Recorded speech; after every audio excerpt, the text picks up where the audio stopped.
নির্বাচন যত দেরিতে হবে ততই বাড়বে ষড়যন্ত্র। চুয়াডাঙ্গা বিএনপির সম্মেলনে তারেক রহমান, নেতাকর্মীদের দায়িত্বশীল হওয়ার আহ্বান। একমাত্র একটি নির্বাচনের মাধ্যমে সম্ভব ধীরে ধীরে পর্যায়ক্রমিকভাবে দেশের সমস্যাগুলোর সমাধান করা।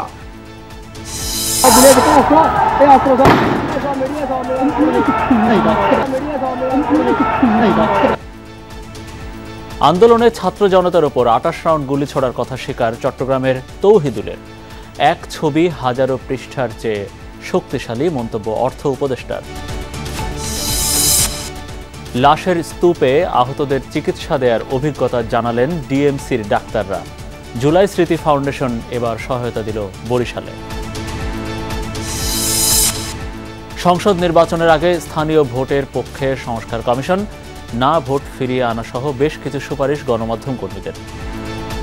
কিন্তু নির্বাচনের সাথে সংশ্লিষ্ট এই কারচুপি, অনিয়ম এবং ভুয়া নির্বাচনের সাথে তাদেরকে শাস্তির আওতায় আনতে হবে। স্থানীয় সরকার নির্বাচন নির্দলীয় হওয়ার এবং সংসদীয় পদ্ধতিতে নয়, ওনারা বলছেন, কারণ ওখানে দলীয়করণ হতে পারে।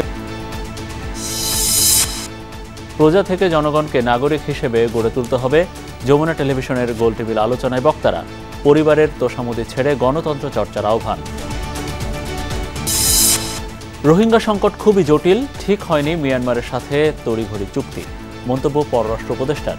শরণার্থীর মর্যাদা দেওয়ার আহ্বান জাতিসংঘের।